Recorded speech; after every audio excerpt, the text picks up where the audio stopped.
It's important for us to realize that the Festival of Shavuos, of course, the day that we celebrate the receiving of the Torah, the revelation at Sinai, the Ten Commandments, it is not a discrete holiday. It's not limited, constrained to one day in the calendar year. Our sages tell us that just as Rosh Hashanah, the first day of the year, sets the tone and the tenor for the year upcoming, everything that's going to happen to you is kind of set into motion on the day that kickstarts the calendar. Shavuos is the festival which is akin to the Rosh Hashanah for Torah. It sets the tone of the relationship that we're going to have with Torah over the course of the calendar year to come.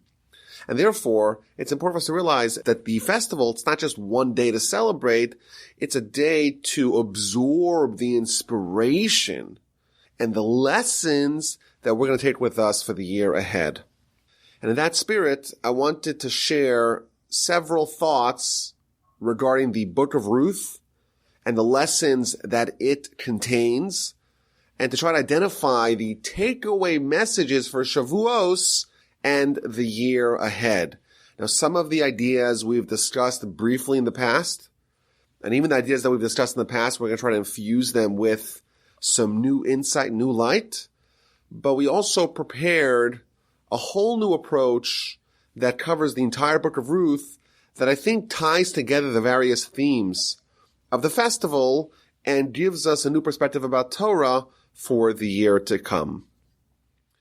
Now, the Book of Ruth, it's a short book. It's got 4 chapters, and it doesn't immediately have a connection to the Festival of Shavuos.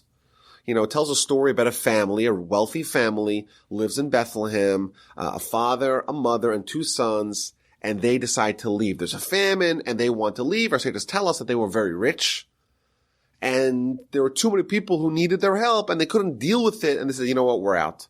And they travel east, they cross over the Jordan, and they go to the land of Moab. And in the land of Moab, the 2 sons marry into Moabite royalty. They marry 2 princesses, Ruth and Orpah. Now, things very quickly sour on this family. They lose their money. The father dies, and the 2 sons die, and you have Naomi, the mother, the widow, and her 2 daughters-in-law, Ruth and Orpah, also widows, and they don't have anything, and they decide to head back to Israel, head back to Bethlehem. The famine has subsided, and maybe they'll get help. Maybe they'll get what they need back in Israel. And maybe the critical part of the story is what happens next. Ruth, Orpah, Naomi, they begin to head back. But then Naomi starts to discourage them, dissuade them. Stay here, you're Moabites, you're princesses. Stay where you're more comfortable. Go back to your family, go back to your religion. Stay here. And then the paths diverge. Orpah says, okay. Eventually she accedes to Naomi's guidance, and she goes back. And Ruth, she persists, and she stays with her, and she travels with her back to Bethlehem. And in Bethlehem, they're trying to figure out how to get food, and they're trying to figure out how to get redemption, namely how to find a relative to marry Ruth and to provide a legacy for her deceased husband who passed away without any children. Eventually, the wealthy landowner, very old landowner, Boaz, marries Ruth, and our sages tell us that they were together for exactly 1 night, and then he died. But would you know it, Ruth becomes pregnant, and she has a son, and that son has another son, and that grandson has another son, and that's one of the most important people in Jewish history, and that is King David, and that is how the book ends. The last word of the book is David, the great-grandson of Ruth. And of course, everyone's trying to figure out what is the connection between this really interesting and poignant story about this great heroine, Ruth, and the fact that she's the matriarch of David and the Davidic dynasty, the monarchy of the Jewish people. What's the connection between this book and the Festival of Shavuos? And of course, there's many different ideas and lessons that have been proposed to reconcile this question. So one idea that I heard from my grandfather is that Ruth, she is a convert. Moreover, we learn a lot of the laws of conversion from Ruth. And my grandfather speculated, well, Sinai is also a mass conversion experience. And in fact, the laws of conversion are partially learned from Sinai, what happened at Sinai, and partially learned from Ruth. And thus there is some sort of intimate connection between what happened to the Jewish people, what they underwent at Sinai, the prep for Sinai, and the experience of Sinai, and what Ruth heralds and what she represents. And in fact, the law tells us that the Jewish people, they became Jewish.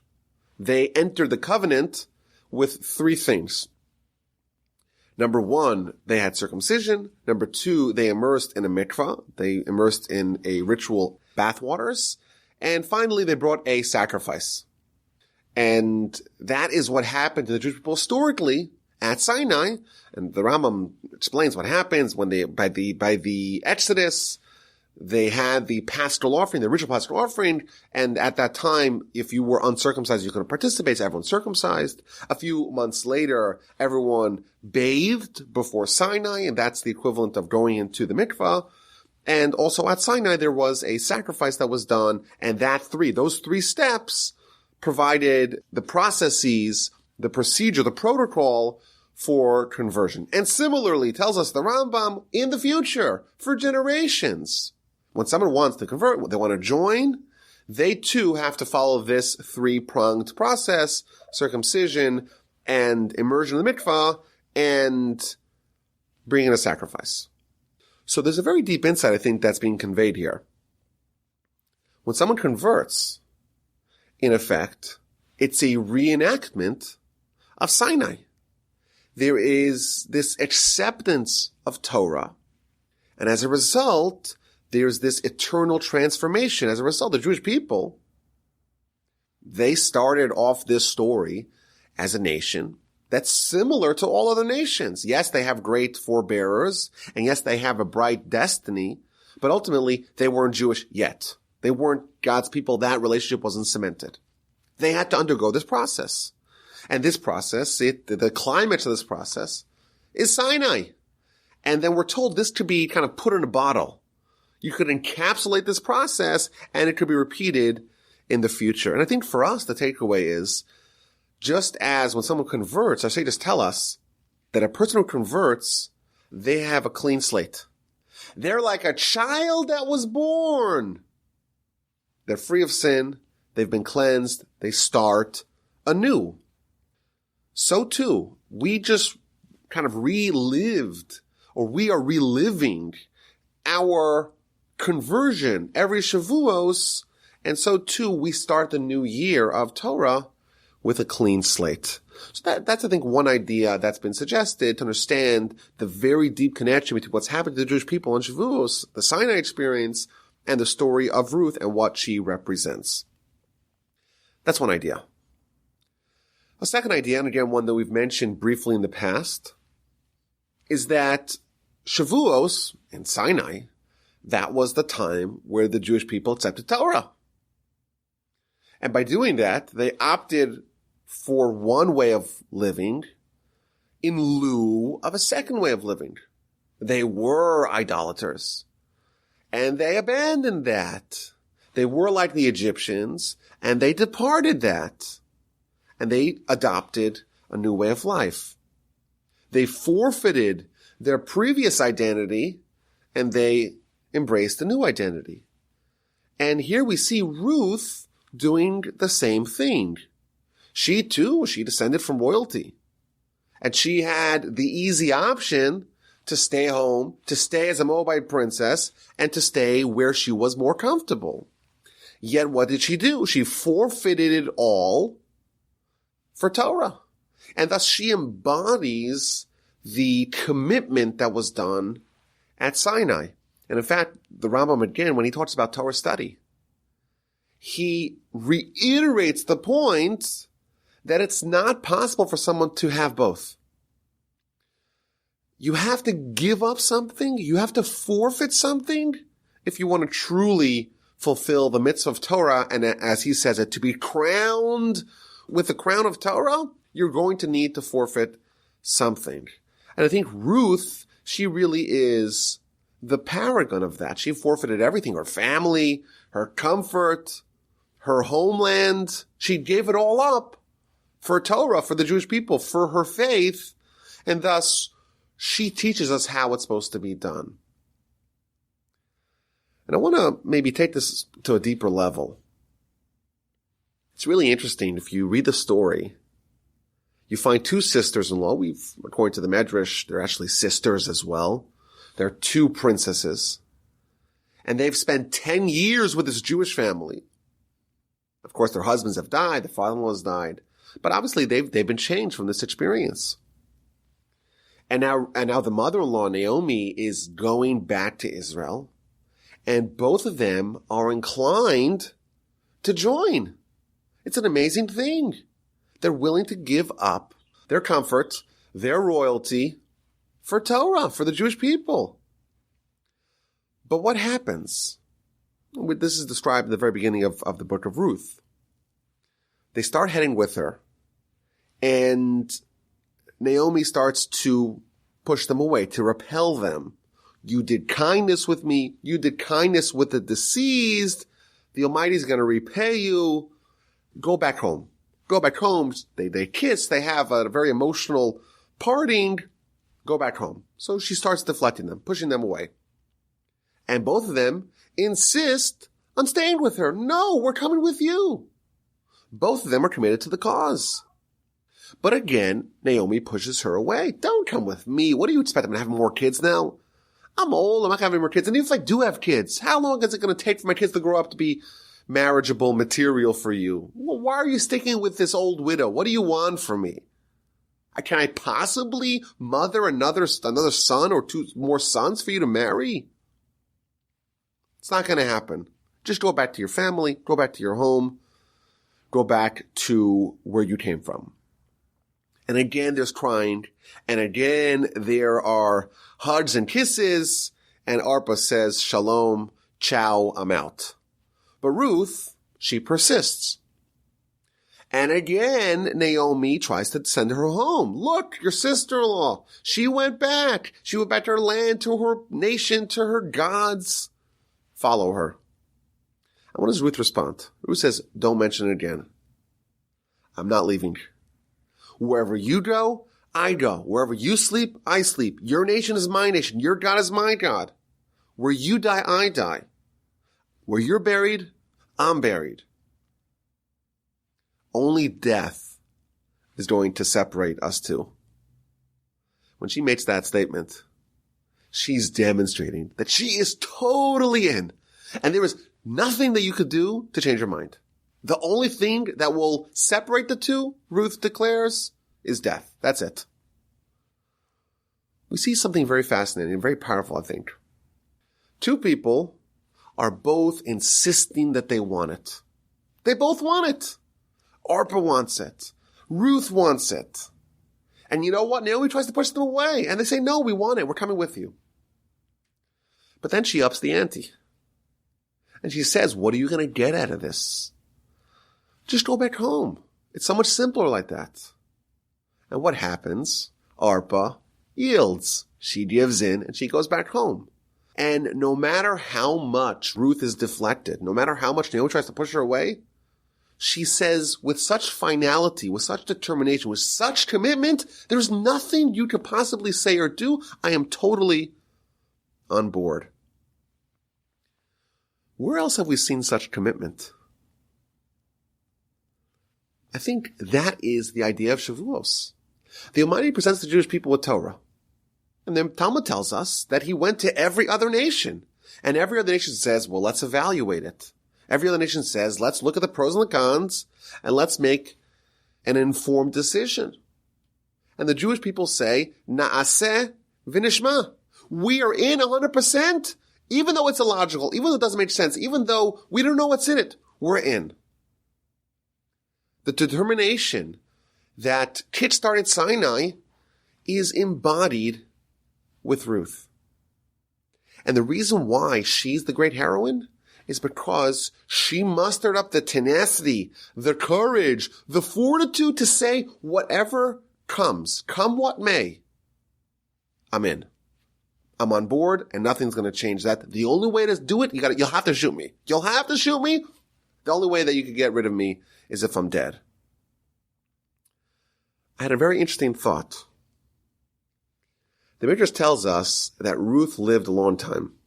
Her husband for a night, Boaz, died, but she became pregnant, and she had a son, Oved, who had a son, Yishai, who had a son, David, who had a son, Solomon. Many generations already we know that descended from Ruth. The Midrash tells us that Ruth lived to see Solomon crowned. So not only did she live her son's lifetime, Oved, Yishai, Jesse, David, Solomon. She lived a very, very old, very, very old, long, fruitful life. And she witnessed not only her great-grandson David crowned and 40 years ruling, her great-great-grandson Solomon, she witnessed him crowned as well. And the question that I had is, why does the Midrash need to tell us this? Why did they need to tell us, that she witnessed Solomon being crowned? So here's my solution. The Talmud in the Book of Shabbos tells us that when the Jewish people said, Na'aseh v'nishma, we will do and we will listen, and they preempted their commitment to action before they actually knew what was in it. At that time, the Almighty sent 600,000 angels, and each one of them holding 2 crowns, and placed these 2 crowns upon the Jewish people. Each one of the Jewish people, one for Na'aseh, one for we will do, and one for Nishma, and one for we will listen. The commitment of Sinai, the commitment of Shavuos, earns someone 2 crowns. Ruth, she is the embodiment of this total commitment. Na'aseh v'nishma, we're in. Come what may. She represents Shavuos even though it's many centuries hence. And therefore, it's fitting that she too is also rewarded with 2 crowns. And therefore, the lesson of the day, perhaps we could say, the lesson of Shavuos is that it's a time for us to become great. But the way that we become great is to have the commitment of the decision of Ruth. And that will be the full reenactment of Sinai, and that will result in us getting, so to speak, the 2 crowns. Ruth deserved the 2 crowns, and therefore the Almighty made it. She's going to witness both David and Solomon being crowned. There is a very interesting teaching in the Talmud. The Talmud tells the backstory of Rabbi Akiva. Rabbi Akiva became one of the most important figures in Jewish history because at the time where all the Jews were being massacred and all the sages were being killed and Torah was being very vulnerable, Rabbi Akiva rebuilt Torah. And in fact, the Torah that we have today, the oral Torah we have today, comes via the line of Rabbi Akiva. But he did not have very auspicious beginnings. The Talmud tells us that at the age of 40, he was still an ignorant shepherd, and he knew nothing. He didn't know how to read. Maybe he had, well, Talmud does indicate at least, that he had great character, but he was not a scholar at all. And he has this metamorphosis. He has this epiphany where he sees the water dripping on the rock. We know the story. And the water bores a hole in the rock. And he says, well, if water which is soft could penetrate the rock which is hard, Torah which is hard could penetrate my heart, I'm going to go study. And when he makes that decision, the daughter of his master, the person who he worked for, Rachel, the daughter of Kalba Savua, she's so impressed by him and she sees his potential. She says, okay, you go study and I'll marry you. And the new father-in-law can't believe what his silly daughter did. Any man in the country I could get for you. And you decide to marry Akiva, the ignorant shepherd? And promptly, he makes an eder. He makes a legally binding vow that she cannot benefit from his assets. So she's married to Akiva, and the Talmud says they're living in a cave, and all they have is some hay to rest upon, and they have nothing. And then the Almighty sends Elijah the prophet as a beggar, coming and saying, do you have any hay that I could borrow? And that gave him a little bit of inspiration. Look, there are people who have even worse than we do. At least we have hay, and they don't even have hay. But anyhow, the story has a very happy ending. Eventually, Akiva goes to study, and this Akiva, the ignorant shepherd, becomes Rabbi Akiva. After 12 years, he has 12,000 students. After 24 years, he has 24,000 students, and he comes back to his hometown. At this time, he's recognized as the greatest sage of the land. And the whole community throngs to go visit the great sage. And the Talmud tells that his wife was there. No one knew that she was his wife. She has to elbow her way to the front. And the students say, what are you doing here? And the Rabbi Akiva responds famously, Sheli v'shelachem shela. My Torah, your Torah is really her Torah. She sent me here. And then he has an audience with his father-in-law, Kalba Savua. His father-in-law does not know that this Akiva, the greatest sage of the land, is actually his son-in-law. He's disowned his family. He's disowned his daughter. He's not interested in them anymore. But now in his old age, he regrets it. And he wants to reconnect with his daughter. And he wants to annul the vow that he made many years prior.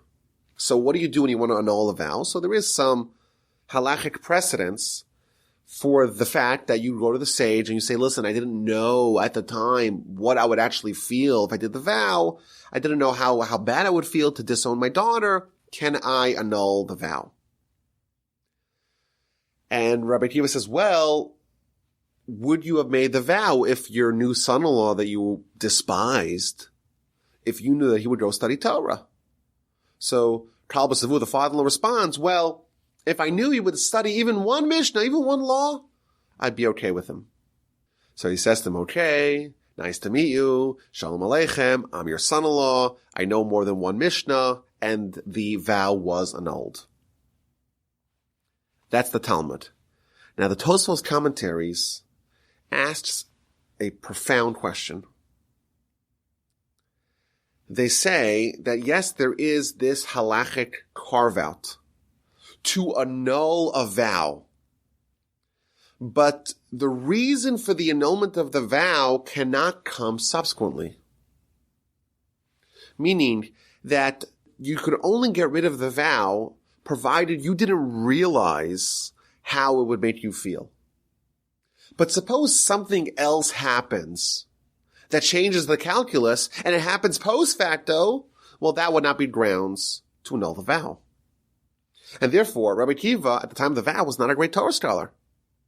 So the fact that he subsequently became a great Torah scholar, that should not be used as grounds to annul the vow. And the Tosfos gives a very important answer. It's relevant to our subject. Tosfos says, yes, indeed, Rabbi Akiva was not a Torah scholar at the time of the vow. But you know what he did have? He had already made the decision to go study. The decision he did make. The implementation he did not make. But Tosfos says, if someone makes a decision to go study, the normal way that things will ensue is that he will become a great man. He will become a great Torah scholar. And therefore, the fact that Rabbi Akiva became a great Torah scholar was already in play once he made that decision. If you think about it, Rabbi Akiva, an ignorant shepherd, very advanced in age, relatively. And yet, what we're told here in the sources is that just the decision to go study already mandates, already guarantees that he's going to become a great sage. That's the lesson of Shavuos. Shavuos is the time to make this acceptance of Torah. And by doing that, unlocking the keys to become a great person. If someone makes that decision completely, then that's it. The hard part's past them, and now it's just smooth sailing. Well, maybe not smooth sailing, but they have that decision, that fortitude to help them get through the choppy waters and to help them progress along their trajectory. Think about it. Many, many people go to study, and only few of them become great people. What's the difference? The difference is that Arpa also wanted to join Naomi. She said, I'm in. And Naomi pushed her away, and she said, I'm still in. But ultimately, when things got heated, she left. A little bit of resistance knocked her off her plans. And therefore, her commitment to go was not with the same degree of Nasav and Ishmael. We're all in. Rabbi Akiva, he went like Ruth. He said, Nasav and Ishmael, I will listen, I will do whatever it takes. And that decision alone, that's enough to ensure that he indeed will become great. The Talmud actually tells us what happened to Arpa. She also has an interesting epilogue to her story. The Talmud tells us that on that night, she went back to Moab, and she went back to her sinful ways, and went back to her idolatrous ways, and already that night, the way the Talmud says it, many organs were in her, and even a dog. Basically, she descended and spiraled very, very, very quickly. And she has a very famous son. Her son is actually Goliath, the evil monster who wants to kill as many Jews as possible. And isn't it interesting? Two sisters-in-law. They start off the same way. Sisters-in-law. Both of them are in. Both of them want to join the Jewish people. One has the Ruth commitment, and one doesn't. And isn't it interesting that their paths diverge so sharply that Ruth's heir, David, and Arpa's heir, Goliath, are on totally polar opposites of the spectrum and are, in fact, these rivals representing the different halves of these trajectories. And what's the difference? The difference is one had a decision that was kind of flaky, and one's decision was so ironclad, you're going to need to shoot me if you want to get rid of me. That's it. That's Ruth, and that's why she married David. I want to speculate. This is me speculating. How is it possible that Orpah, the other sister-in-law, the other sister, she ended up so bad that it wasn't like she, gradually went back to her idolatrous ways and things ended up okay. Ruth becomes this great heroine. We have a whole book that we read about her. She's the grandmother, great-grandmother of David and the matriarch of Messiah. There's almost no greater honor that someone could possibly have. And her sister-in-law is only slightly different. She also wanted to do that, but she went south. Maybe we could speculate that when someone has a desire, they have good intentions, but they're not ironclad. They're not actualized in that way. It actually is going to backfire and end up worse. Maybe, this is me speculating, maybe if Arpa said, you know what, you're right. She didn't halfway it. She didn't say, you know what, let me come. And after she was pushed away once, she said, let me come nonetheless. She made a decision halfway. She said, I want to come with you. She came. She was pushed away. She persisted, but then she was pushed away and she left. Half commitment is actually worse than no commitment at all. Maybe when someone kind of has the inspiration, has the good intentions, but ultimately that does not prevail, that's actually going to backfire very quickly and going to result in the complete opposite. Because you had the good intentions, you were kind of halfway home, but you didn't bring it to the finish line. And not bringing it to the finish line is worse than not getting started at all. Maybe. That's the speculation. So we have two ideas over here. We have number one, the idea that Ruth embodies conversion, which is the transformation that happens at Sinai. And also we have the idea that Ruth, she embodies the decision that has with it the commitment that's so ironclad, that's so bulletproof that it will ensure that greatness will ensue. And that, of course, is what the Jewish people said at Sinai. Nasav and Ishmael were in 100%. And therefore, we read her story, we channel her story to get in the zone of what it takes for us to become great. I want to suggest a new approach, an idea perhaps that permeates the whole book, and I think it relates, it dovetails really nicely with the ideas that we've shared. Of course, the heroine of the story is Ruth. And like we said, she's a Moabite princess, and she converts to Judaism and eventually becomes the antecedent of David. What do we know about her pedigree? What do we know about Moabites? And what do we know about Ruth's antecedents?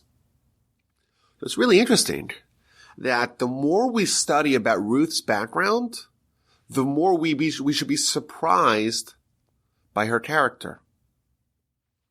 The origin of the Moabite nation is very ignominious.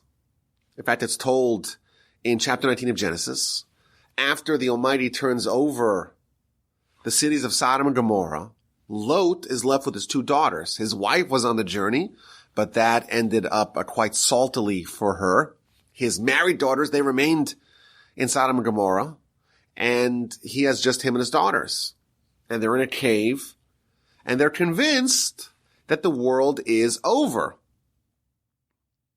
And these 2 daughters, they discuss with each other, there's no men in the land to marry us, and we have to repopulate the world.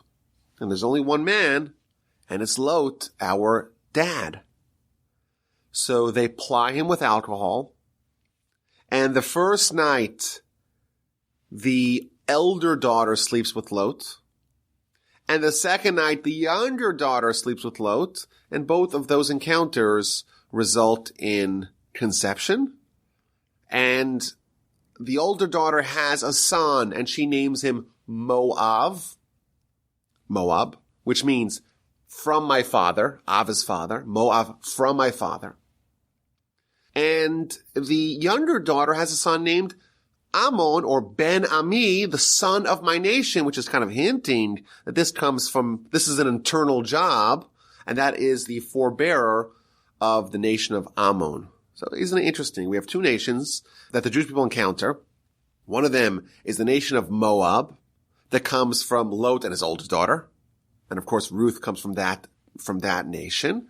And then you have the second nation, the nation of Ammon, that comes from Ben Ami, which is the younger daughter of Lot.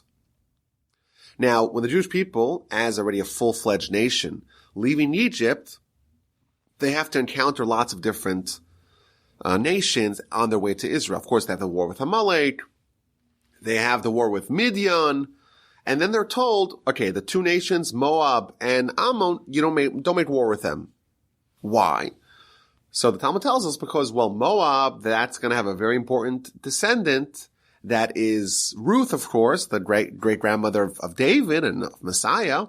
And Ammon, the other nation, is also going to have an important child, and that is Naamah, the wife of Solomon and the mother of King Rehoboam, Solomon's heir.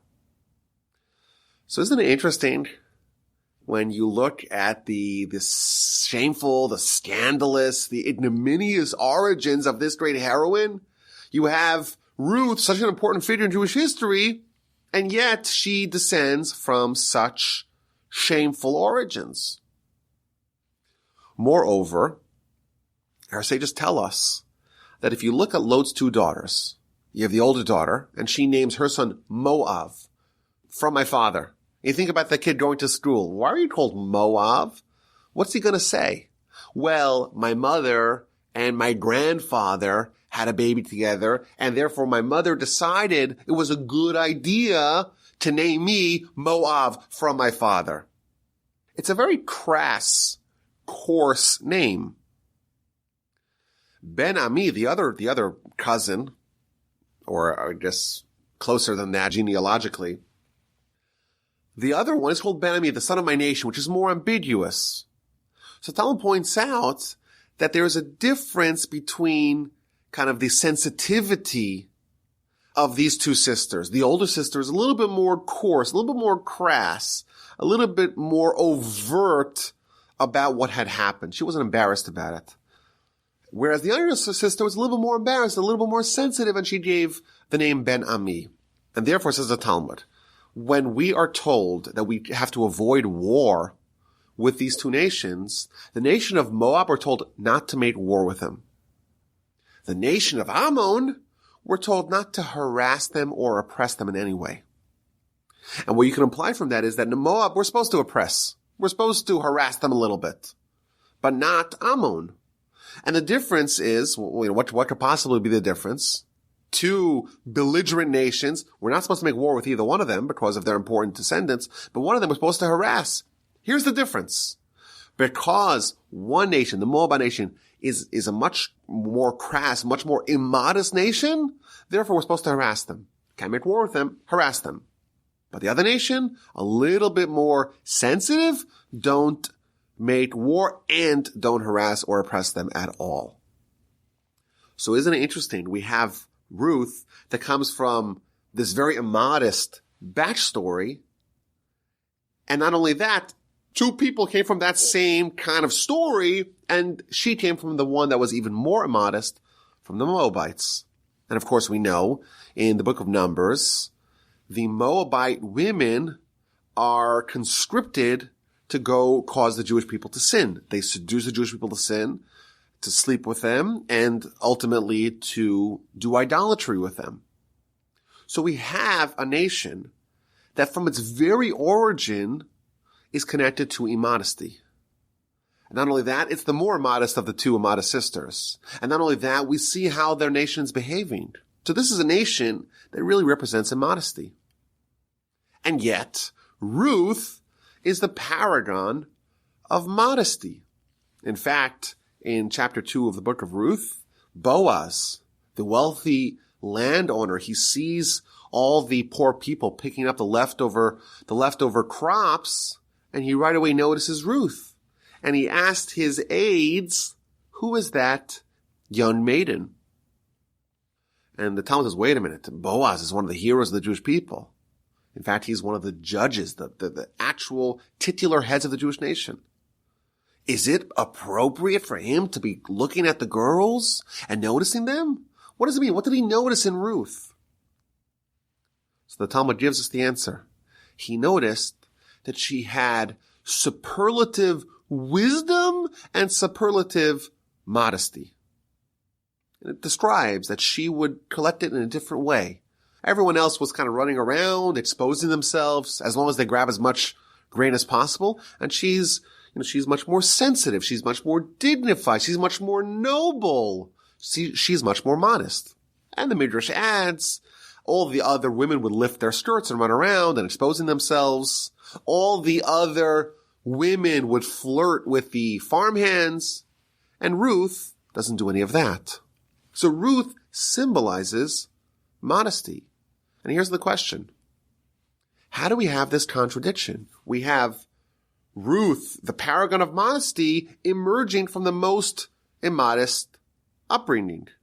How is Ruth super modest when all the Moabite women are the least modest? And in fact, of the two sisters, the daughters of Lot, she comes from the one that's even more immodest. Question A. How does the modesty descend from gross immodesty? Now, the nation of Moab is disincluded from the Jewish people. In fact, there's a verse in Deuteronomy, in Devarim 23, verse 4 and 5, where we're told that even if there's a Moabite or an Ammonite, these two nations, convert, they cannot intermarry with the Jewish people. And in fact, the Talmud says, well, that's only a male, not a female. Why are converts from the Moabite and the Ammonite nation disincluded from the Jewish people? Why can't they intermarry with the Jewish people?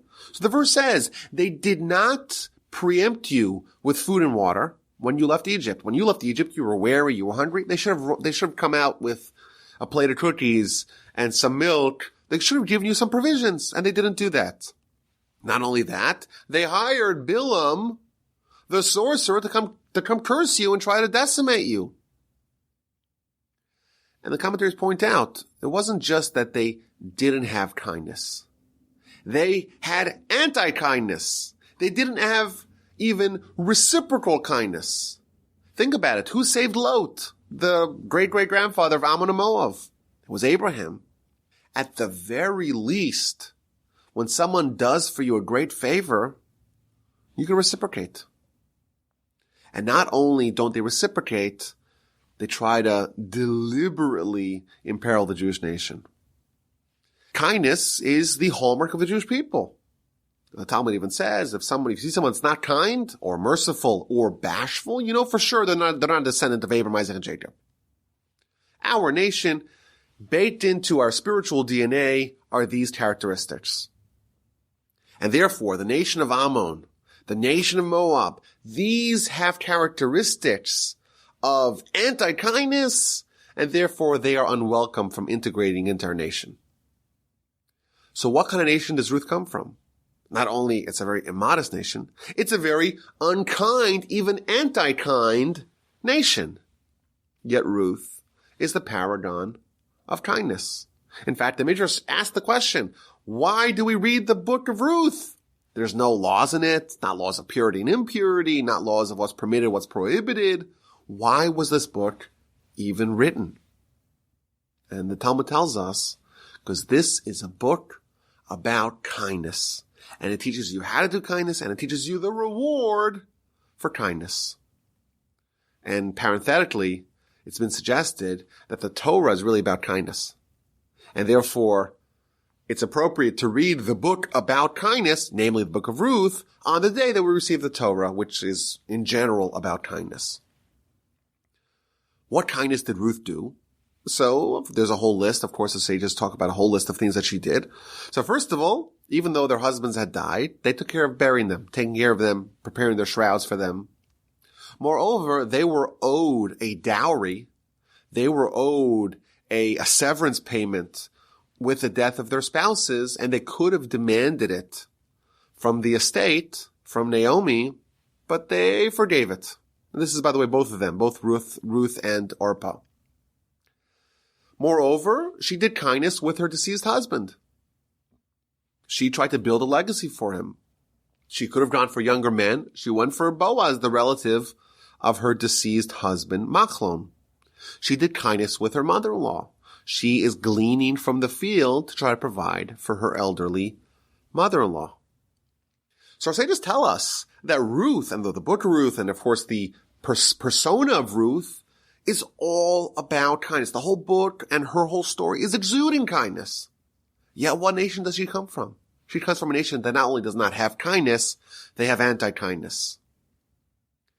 To the degree that they are eternally disincluded, the males at least, from the Jewish people. They have such a gross, egregious lack of kindness, yet the daughter of the Moabites exhibits superlative kindness worthy of an entire book being added to the canon. How do we again reconcile this contradiction?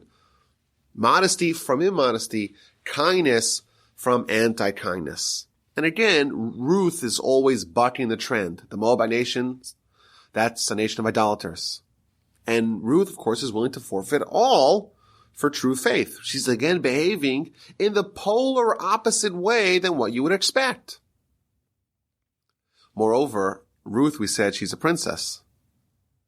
And the Talmud tells us that she's a direct descendant of Balak. Balak is the king of Moab that hired Bilam in the book of Numbers to go curse the Jewish people.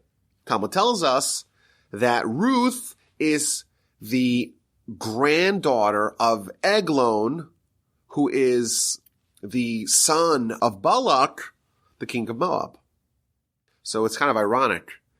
She spans two very opposite monarchs. She's the great-granddaughter of Balak, the failed monarch, king of Moab, and she's the great-grandmother of David, the eternal king of the Jewish people.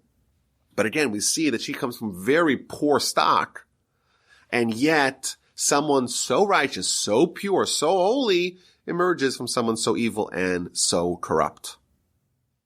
I think that's a very fundamental question about Ruth. How does she have what she has?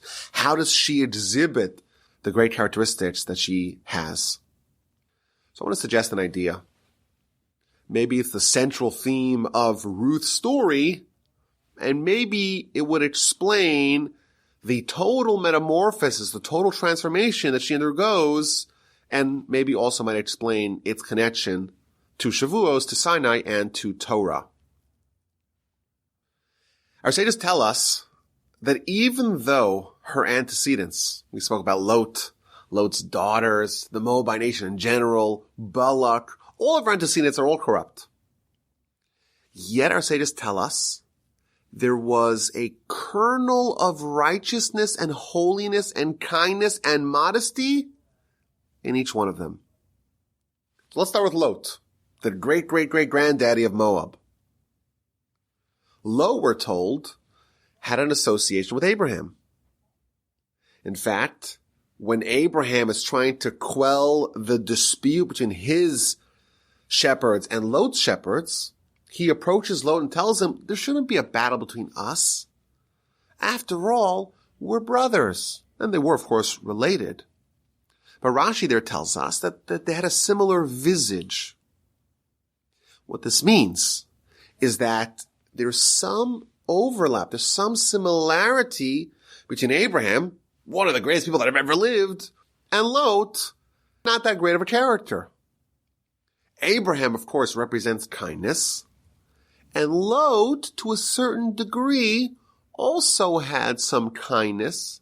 And we see, of course, even though he was really messed up, but we see the kind of kindness that he dispenses to the angels masquerading as men visiting Sodom and Gomorrah before they overturn it. We see that he does resemble Abraham in a little bit. But we're told, Abraham tells us that we're brothers. Him and Lot are brothers. They're not the same. But there's some kernel that's within Lot that is not manifested, that's not present. It's latent. It's embedded within him. There's some similarity to Abraham. And when is that fully manifested? When is that brought to fruition? When is that actualized? It's actualized in his great-great-great-great-granddaughter, in Ruth. Similarly, let's go to Lot's daughters, Ruth's other antecedents. The Talmud in the Book of Nazir, page 23b, going into 24a, tells us a very shocking statement. A person should always do a mitzvah. You should run. Don't tarry. Don't dither before doing a mitzvah. Run to do a mitzvah. Why? Because two daughters of Lot that ran to do a mitzvah. Which mitzvah they run to do? Repopulate the world. Be with their father. And because the elder daughter ran first, she spent the first night with her father Lot, therefore she joined the Jewish people, or her line joined the Jewish people 4 generations earlier. And you have Ruth, and then Oved, and then Yishai, and then David. And only the following generation do you have Rechavam, who comes from the other sister from Ammon. So why did the Moabites merge with the Jewish nation, or at least one part of it merge with the Jewish nation, 4 generations before the Ammonite nation merged with the Jewish nation? Well, it's because the elder daughter preempted the younger daughter by 1 night. That's what the Talmud says. But it is a shocking statement. The Talmud says you should run to do a mitzvah. And what's the lesson? Or what's the source that you should run to a mitzvah and don't tarry? Don't dither? From the 2 sisters, the daughters of Lot, going to spend a night with their father? Is that what a mitzvah is? Doesn't sound like a mitzvah to me. That sounds like incest. That sounds like a grave sin. How could the Talmud label this activity as a mitzvah? And what our sages are revealing to us is that, of course, this wasn't a mitzvah. In fact, even for non-Jews, they don't have the 613 mitzvahs. This will be included in the prohibition of forbidden relationships. What it's telling us is, yes, Lot's daughters did something really repulsive, repugnant, prohibited, corrupt, a sin. But you know what? There was a little kernel of righteousness in it. There was a little component of what they did that was done properly, that was done for the sake of heaven, willing to spend a night with a man for some good intentions, even though it's done on the sinful context. And that is, to a certain degree, a kernel of a mitzvah. And when does that get actualized? Of course, with Ruth. Ruth also spends a night with a man, also to do a mitzvah for a good cause. But that, of course, was actually a full mitzvah. It wasn't a sin at all. And that good intention, so to speak, is baked in to the recesses, so to speak, the abyss of the character, and then it comes out to fruition with Ruth. So we see Lot has some kindness. It comes out with Ruth. His daughters have a little bit of righteousness, a mitzvah, if you will, and that also comes to fruition with Ruth.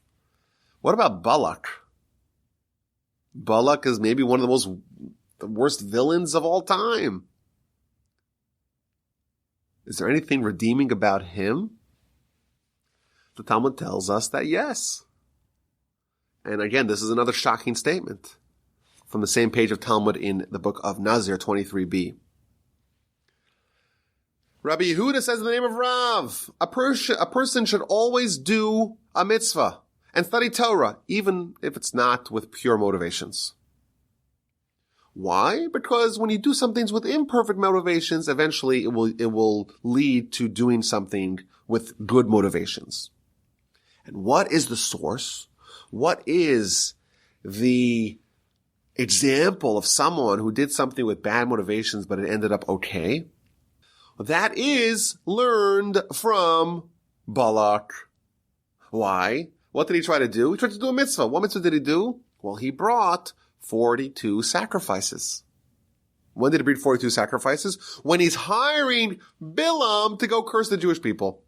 He did a mitzvah. Of course, the intentions were very not noble, but you know what? It ended up pretty good for him because he got Ruth as his descendant.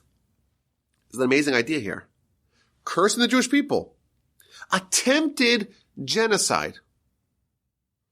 It's a mitzvah, albeit with imperfect intentions. That's a mitzvah? You brought sacrifices? That's a mitzvah? Again, there's a very deep idea here. No one is claiming that Balak was righteous. No, he was a wicked person. He was, again, a tyrant who tried to genocide the Jewish people.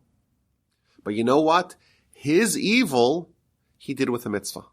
His evil, he did with sacrifices. Other people did evil. Haman, other people did evil without a mitzvah.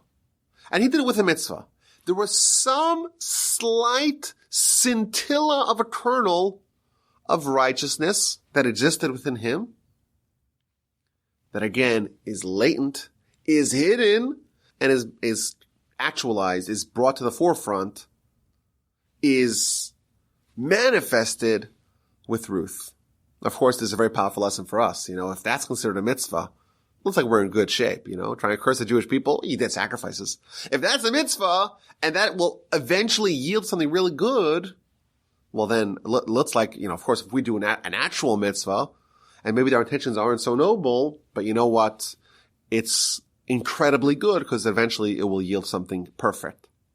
But what the sages are revealing to us, that even Balak, even trying to do genocide, there was something different about this tyrant, about this villain, than all the other villains. He did it with a mitzvah. And that little kernel of holiness, of righteousness, flows all the way to Ruth when it explodes, when it flowers into one of the great heroines of Jewish history. Back to our original question. Where does Ruth come from? Where does this holiness emanate from impurity? Where does this modesty come from total gross immodesty? Where does the kindness, how does that descend from the anti-kindness? How does David come from Balak? Well, what our sages are revealing to us is there was something within her people, within her nation, that was righteous, that was modest, that was kind on the smallest scale possible. And what Ruth did and what Ruth embodies is the fanning of the flames, of the embers of holiness that she had within her. She took that little kernel that existed within her, and she brought that out. And she actualized that. And she had that manifest within her to the degree that was no longer latent. It was a fiery, burning beacon of kindness, of modesty, of holiness, of righteousness, of David. She took the Balak, she took the most corrupt king, and she found the good part of him, and she made that into King David. We talk about conversion. And same question. We said Ruth is a convert, Sinai's conversion. What's conversion? You have someone who does not have a Jewish soul. And somehow there's this total transformation.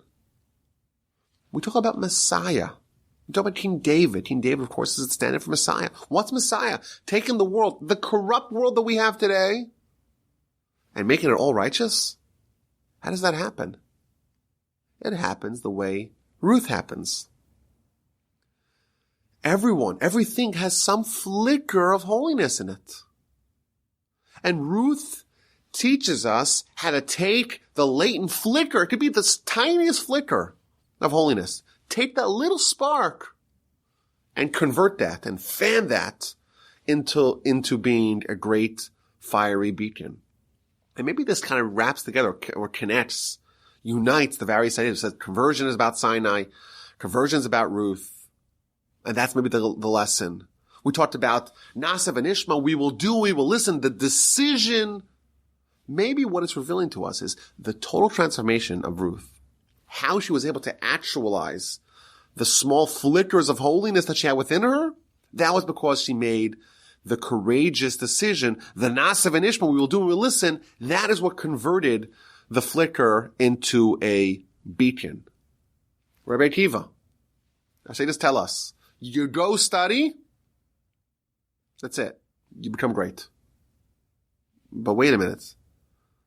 What if someone is not supposed to become great? What if they don't have any greatness within them? How can you say they're just going to study, making that decision, saying Nasav and Ishma, we will listen? How could you say that that's going to result in you becoming great? The answer, of course, is greatness is baked into every person. Everyone has at least a flicker. Something you have of greatness. And your decision, your Ruth, Rabbi Akiva decision to say, I'm in, that is what exposes that fire. And once it starts, and once it grows, it's going to manifest, it's going to flower, it's going to surface from within a person's depths. Who, of course, embodies that more than anyone else? That's, of course, Ruth. And the Festival of Shavuos is about connecting to the internal kernel of holiness that we all have within us. And you know what? If we're descendants of Abraham, Isaac, and Jacob, we don't need to find a flicker. Oh, Lot had some similarity to Abraham. Oh, his daughters who did a terrible sin, there was some modicum of righteousness associated with it. Oh, Balak, yeah, he tried to kill a whole nation, but you know what? He did a mitzvah as well. Ruth had a really tiny flicker. That's what she had. And even that tiny flicker could result in King David, Messiah, in this whole book, and all that kindness and all that modesty. If she could do it, what about us? What kind of flame do we have within us? Ruth represents the transformation of Sinai, the transformation of conversion, and the ideal that every single person has holiness, has greatness within them, and if they do the right thing, and if they make the commitment, and they have the commitment of Ruth, the total commitment, the Nasav and Ishma, the Sinai commitment, guaranteed they'll become great. So I think the lesson that we take with us for the year upcoming, Sinai, Shavuos, Ruth, they all represent the same thing. They represent actualization of holiness that we all have within us. There's latent potential for greatness baked into every person. And you know what? If you happen to be fortunate enough to descend from Abraham, Isaac, and Jacob, you have a lot of latent holiness within you. And what do you do to unearth that? What did Ruth do to unearth her latent holiness, small as it may have been from within her, it was all about a decision. It was all about a nasa v'nishma. And you know what? You can make that decision, but if it's half-hearted, you look like Arpa. Not only will it not improve you, it may, God forbid, lead you down a very poor path, possibly. But Ruth, and of course Rabbi Akiva, show us how it is done. That's the lesson of the day. On this day, we say, this is the day that takes the ordinary people and makes them transformationally great, because every person has that ability within them. When Tosfos talks about Rabbi Akiva going to study, it doesn't qualify and say, well, some people, when they go study, to become great. Every person. If you are alive, if you have a soul, you have more holiness than you could possibly even fathom. You have greatness beyond what you could possibly even concoct in your wildest imaginations. If Ruth could do it with her decidedly checkered past, shall we say. And again, our sages are laboring to find some little good thing about Lot, about his daughters, about Balak. And it seems to be like, really? That's all you found? And look what she became. Look how she fanned those embers that she had within her to become great. And our hope is that over Shavuos and over the course of the year upcoming, we take this lesson to heart. We identify the holiness that we have within ourselves. We make the commitment to unearth it. And if we do that, it too will take hold. And once the fire is fanned, it's going to grow and progressively influence us and surface, and we too will hopefully become great. My email address is rabbiwolbe@gmail.com. You can always email me with any questions or comments.